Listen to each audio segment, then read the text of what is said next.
It would be simple, too simple, to reduce him to mere man. Likewise, it would be naive to cast him solely as Messiah or villain.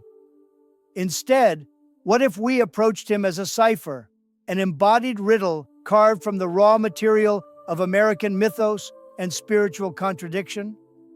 To understand his emergence is to journey beyond the facts and into the pattern, into the symbols, the frequencies, the archetypes that precede flesh and speech.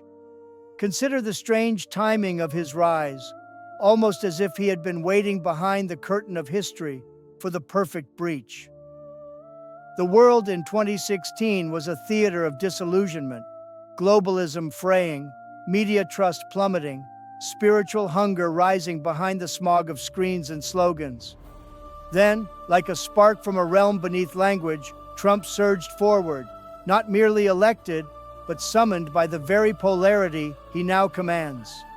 His presence tore open a hole in the social fabric, and from that wound poured both madness and revelation. The philosophers might say he represents the Shadow King, the Jungian archetype that must surface when a society has repressed its primal truths for too long. The mystics might speak of an inversion, the cosmic jester who tricks us into awakening by overturning our cherished illusions. And the ancients? They might have simply nodded and said, "He is the sign. Watch him carefully. He bears the mark of the turning age." This inquiry is not a sermon of judgment or endorsement. It is an invitation, a doorway to contemplation, a space in which to ponder the possibility that the scene is only half the story. Might a hidden intelligence, not bound by human morality or modern ideology, have set Trump upon the board like a disruptive piece in an unfinished game? Might his rawness, his defiance, his unpredictable fire have been designed, or at least allowed, by the deeper logic that governs epochs? To some, this all may sound like madness. But to others, those who feel the low, ancient hum beneath events, it may feel like remembering something they never knew they knew. For if reality is a dream, and power a symbol, and human life a theater of alchemical transformation, then surely the question is not whether Trump was chosen, but why and by what. And so we begin. There are moments in history when the veil flutters, just for a breath, and something ancient peers through. It doesn't wear the clothes we expect, nor speak in the tongues we sanctify. It may arrive as a tempest, wrapped in noise and contradiction, wielding both awe and dismay in equal measure. And yet, it demands attention, not merely for its surface spectacle, but because it speaks to something deeper, something hidden beneath the patterns of our visible world. Such was the arrival of Donald J. Trump onto the stage of global consciousness, not merely as a businessman or politician, but as a vessel through which currents older than time itself might have surged. To even pose the question, was Donald Trump chosen by a hidden force, is to step off the well-lit path and into the trembling dark of mystery. It is to ask not merely about politics, power, or partisanship, but about the architecture behind the stage, the source code of reality, the spiritual scaffolding upon which leaders rise and fall. The inquiry doesn't demand that one believe in divine election or grand conspiracies. Rather, it invites the observer to soften the edges of disbelief and entertain the possibility that forces beyond comprehension sometimes choose their instruments in the most bewildering forms. Trump is, for many, a paradox incarnate, lion and jester, savior and scoundrel, mirror and mask. He evokes adoration and revulsion, often from the same soul, as though activating archetypes buried deep in the collective psyche. Some see in him the hammer of truth, crashing through layers of deception. Others see a rupture, an anomaly, a deviation from the expected storyline of leadership. But what if the rupture itself was the point? What if the chaos was not incidental, but necessary? There is a strange energy that trails certain historical figures, a kind of electromagnetic pulse, that disturbs more than it explains. One feels it not only in their words or policies, but in the shadow they cast upon the world's timeline. In this sense, Trump resembles not the statesman, but the mythic disruptor, the wild card encoded into prophecy, destined to unravel illusions with a shout rather than a whisper. He is reminiscent of the figure in ancient traditions who arrives when systems have stagnated and truth has become theater, a thunderbolt hurled into the still pond of collective complacency. To move deeper into the mystery of whether Donald Trump was chosen by a hidden force is to move past the scaffolding of events and into the cathedral of meaning. Here, we must suspend our instinct to debate policies or personal histories and instead listen to the whisper behind the words, the hum beneath the headlines. We are not simply examining a man, but a phenomenon, a code, a strange frequency that bent the arc of a nation and pulled even the most indifferent souls into its orbit. There is a reason, perhaps, that Trump provokes such extremes. It is not merely because of his choices or his rhetoric, but because of what he unlocks in the unconscious of those who witness him. To some, he awakens dormant patriotism, a fierce longing for sovereignty, for individual will. To others, he stirs buried fears, unprocessed shadows, a sense that the world is losing its grip on decency. And to a rare few, he activates a different kind of awareness altogether, one that recognizes his role not as hero or heretic, but as an archetype inserted into time by something vaster than calculation. At the heart of this archetype is the code of disruption, not chaos for its own sake, but disruption as sacred function. In myth and scripture, the bringer of upheaval often arrives when the old temples have become hollow, when the rituals are performed, but the spirit has fled, when truth has been replaced by simulation, and the people wander in dreams not their own. It is in such moments that the trickster, the wild king, or the fire-tongued prophet appears, not to offer comfort, but to ignite collapse. Trump, to many, was not an answer, but a question incarnate, a destabilizing pulse sent to jolt the collective out of hypnosis. Another core theme emerges here: illusion versus essence. Trump, in his most paradoxical form, seems to embody the collapse of appearances. He does not play the part of politician, nor conform to the codes of eloquence and etiquette expected of high office. And in this breach, something remarkable happens. Masks fall, not just his, but those of the media, the institutions, the global narratives. His brashness becomes a mirror in which the facade of civility is exposed. Many feared that he degraded political discourse, but others argued that he merely revealed its existing rot. Could it be that the breakdown of illusion was the purpose all along? This leads us to a deeper concept: polarization as alchemy. Every alchemist knows that to transmute base matter into gold, the vessel must endure fire, separation, recombination. Trump did not unite, he divided, but in doing so, he also exposed. Families, communities, entire nations were forced to confront what they believed, whom they trusted, what stories they had told themselves. Was this painful? Absolutely. But so is every stage of transformation. The shadow must be seen before it can be healed. Trump, for many, played the role of the sacred irritant, the grain of sand in the oyster shell that eventually becomes the pearl. Underlying these themes is a profound metaphysical thread: choice versus destiny. Did Trump choose to become what he is, or was he shaped by something unseen? Were his flaws and flamboyance part of a grander choreography, or were they incidental? Here we stumble into the realm of cosmic irony, where human agency and divine architecture interweave like strands of DNA. It is possible, just possible, that the man known as Donald Trump was born into a role he did not consciously write. A role forged not merely by bloodlines or fortune, but by an intelligence that sees across time, one that positions its pieces not for victory, but for revelation. In this strange spiritual theater, Trump might represent the unmasked self, the ego in its most unfiltered state, full of desire, certainty, ambition, and defiance. He does not hide his flaws, he proclaims them. He does not flatter, he confronts. In doing so, he forces the world to decide what it truly values: decency or truth, comfort or raw authenticity, obedience or sovereignty.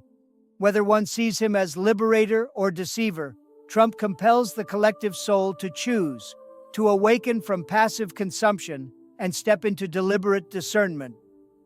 There is one final concept we must hold in our hands like a sacred relic: timing as spiritual signature. The rise of Trump occurred not in a vacuum, but in a precise moment when societal fatigue, spiritual yearning, and technological saturation converged. The structures of the modern world had begun to wobble. The narrative was unraveling. And into that void stepped a figure who seemed almost mythic in his audacity, a figure whose very presence whispered, "This is no longer normal. Wake up." Perhaps then the question is not whether Trump was chosen by a hidden force, but whether we were chosen to witness him, to be confronted by what he represents, to awaken, not necessarily to him, but through him.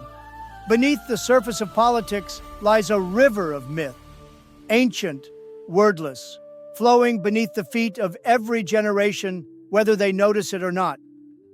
Symbols drift in its current like forgotten relics, occasionally breaking the surface to remind us that history is not merely a sequence of events, but a spiritual dream unfolding in ritual.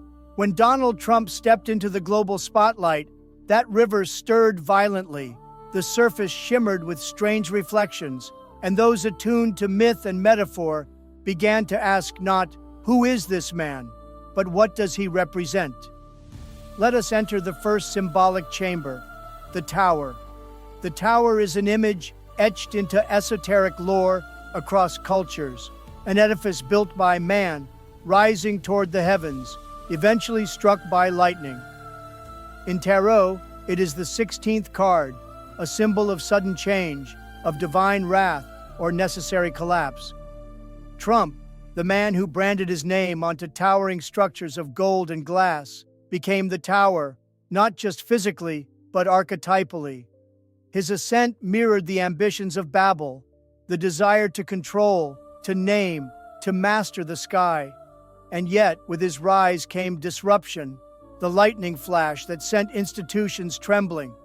Was he not, in this sense, a living tarot card, an omen striding through the corridors of the modern world? Next, we encounter the figure of the Fool King, a sacred archetype older than monarchy itself. In medieval courts, the jester was not merely comic relief, but often the only voice allowed to speak dangerous truths cloaked in absurdity. The fool was beyond the law, free to mock the sacred and the powerful, a channel for the divine trickster spirit. In myths, the fool often becomes king, not because of competence, but because fate demands it. His reign is one of paradox, chaos birthing order, confusion hiding revelation. Trump, with his theatrical bravado, his disregard for convention, and his uncanny ability to both captivate and confuse, echoes this archetype. Could it be that his very lack of political refinement was the spiritual qualification required to shake the pillars of a decaying order? Then comes the image of the mirror beast, a creature from symbolic lore who reflects not itself, but the soul of the one who gazes upon it. Trump's presidency was, in many ways, a hall of mirrors. Each person saw what they were predisposed to see. To some, he was a dragon to be slain. To others, a knight returned. But what if he was neither? What if he simply reflected the latent energies within the culture, its fears, its rage, its unspoken hopes and ancestral instincts? In this light, Trump becomes a kind of magical beast, not to be worshipped or slain, but understood. He does not show us himself. he shows us ourselves. A more esoteric reading would point us toward the Watcher archetype, the being that emerges at turning points in epochs, not to interfere directly, but to observe, catalyze, and awaken. In certain Gnostic and mystical texts, the Watchers are neither fully divine nor fully human, but intermediaries, sentinels of consciousness. These figures often trigger a collective test, forcing civilizations to reckon with their values, their truth, their sovereignty. Trump, in his own disruptive way, functioned as a watcher. His presence provoked a test, not just for America, but for the global order. What do we truly believe in? What are we willing to protect? What illusions are we finally ready to shatter? We might also explore a darker symbol, the agent of inversion. This figure appears in spiritual traditions as the one who turns things upside down, not necessarily out of malevolence, but as a sacred function. In Kabbalistic thought, the klipo, shells or husks, must be cracked open for divine light to emerge. Trump, to many, represented this cracking. He inverted political norms, upended sacred cows, turned left into right and right into something unrecognizable. To some, this was desecration. To others, it was deliverance. But what if it was initiation? Inversion forces one to see anew, to confront hidden attachments, to test whether one's values were rooted in truth or merely in tradition. And finally, let us consider the lion with a bleeding paw, a lesser-known mythic image, where a ferocious beast is brought low by a wound only the humble can heal. Trump, for all his dominance, was constantly besieged by media, by internal divisions, by legal challenges. He roared, but he bled. He postured, but he often seemed wounded, cornered, lashed out at shadows. Was this not, in part, the human heart of the myth? The lion's power is great, but it cannot pull the thorn from its own paw. The myth invites us to look past the noise and see the fragile cry behind the fury. Every mythic beast carries a secret ache, a longing to be seen not only as symbol, but as soul. These symbolic narratives do not demand allegiance. They ask only for contemplation. To see Trump as myth is not to worship or condemn him, but to enter a deeper mode of perception, to recognize that history is not just lived, but dreamed through us. Trump, whether as disruptor, trickster, tower, or mirror, activated ancient energies that had lain dormant. He summoned the hidden contents of the collective psyche and splashed them across the stage of world events like divine graffiti. And now, as the dust of his era still swirls in the air, we are left with the real task, not to decide if he was good or evil, but to ask what he revealed about us, about power, about the strange designs of destiny. Once the veil of symbolism has been lifted and the archetypes unveiled, we must return, quietly but purposefully, to the tangible world. It is here, in the friction of real life, that the alchemical process either crystallizes into wisdom or evaporates into fantasy. Whether one sees Trump as disruptor, chosen vessel, shadow king, or fool-turned-prophet, the question inevitably arises: what now? What does this metaphysical exploration mean for those who must still rise in the morning, cast votes, raise children, navigate a world spinning ever faster? The practical implications of Trump's rise, and of contemplating that rise through a spiritual lens, are profound, for they ask us to do something increasingly rare, to hold paradox without fleeing into binary conclusions. It is uncomfortable to admit that someone so divisive could also be revelatory. But comfort was never the point. Integration begins where comfort ends. First, we are compelled to reconsider our understanding of power. If Trump was in any way chosen, not by a political party but by a deeper hidden intelligence, then we must accept that power does not always wear the robes we expect. In sacred traditions, those sent by the divine often arrive cloaked in dust, madness, or ridicule. Moses stuttered. David was a shepherd. Jonah fled. Christ was not crowned, but crucified. The modern world, however, craves polish. We mistake eloquence for wisdom, polish for purity. Trump's presence, rough-edged and theatrical, shattered these illusions. He forced us to ask whether power should conform to aesthetics or to purpose. This question bleeds into our personal lives. How often do we silence our truth for fear it lacks refinement? How many times do we reject inner guidance because it doesn't match the social script? In witnessing a figure who bulldozed convention and still summoned a tidal wave of influence, we are challenged to reevaluate our own voices. Are we trying to be liked, or are we trying to be true? This is not an endorsement of brashness, but a call to authenticity, even if it rattles the walls. Second, we are forced to re-examine our relationship to the collective shadow. Trump did not invent division. He revealed it. He did not manufacture rage. He amplified what was buried. The moral temptation is to project all darkness outward, onto him, his followers, or his detractors. But the deeper spiritual work is always internal first. The shadow is not evil. It is unacknowledged truth. Trump, as a symbol, became a crucible where the nation's shadow was exposed. Racial wounds, class resentment, media manipulation, spiritual emptiness, longing for meaning. The gift, if one dares to receive it, is the clarity that emerges when the hidden is made visible. In our own lives, this demands courage. Who or what provokes us like Trump provokes the world? Where do we find ourselves triggered, polarized, or reactive? These are portals, not obstacles. They reveal the edges of our personal unconscious, the parts of ourselves we still fear or resist. The world stage is but a reflection of the inner arena. When we meet our own shadows with grace instead of judgment, we stop projecting them onto others. We become sovereign, and in that sovereignty, the noise of the world begins to lose its hold. Third, the Trump phenomenon invites us into a new relationship with chaos. In ancient initiations, chaos was never seen as enemy. It was the womb of the new.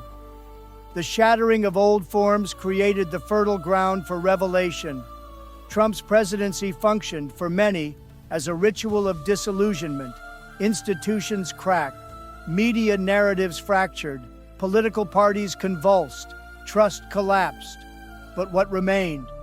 In that void, many began to seek beyond the surface. Spiritual awakenings increased.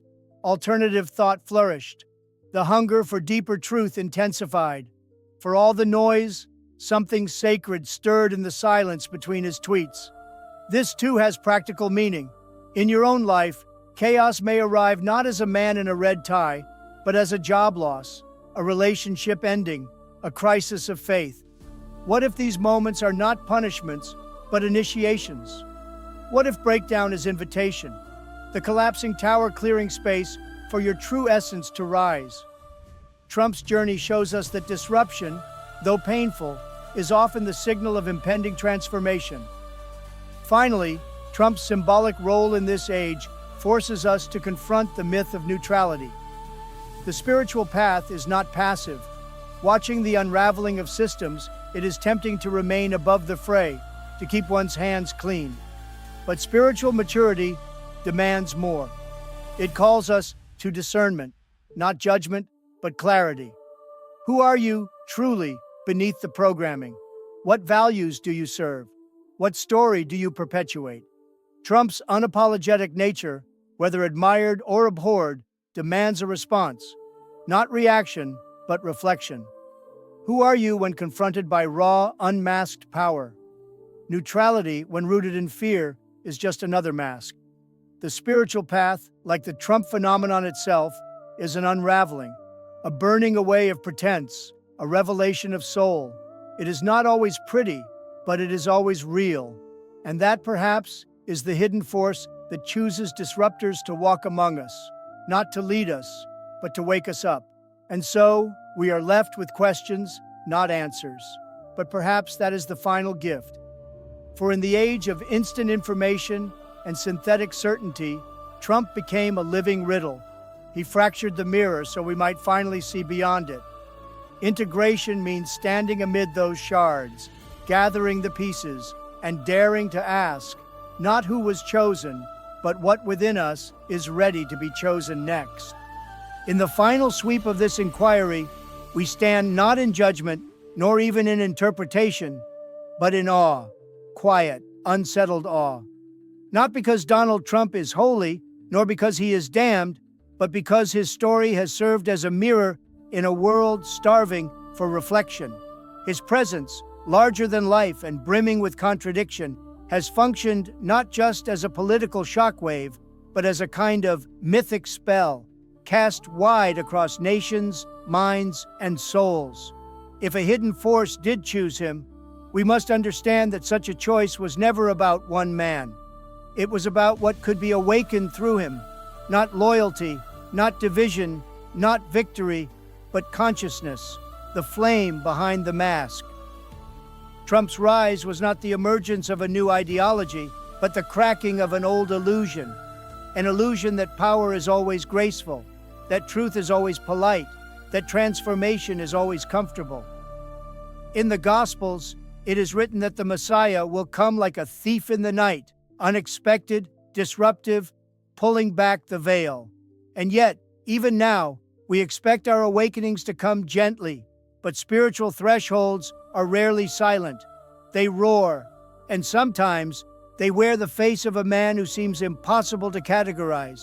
Trump, with all his bombast and fury, may be less a man than a threshold in motion, a storm disguised as a leader, a question posed to a sleeping world.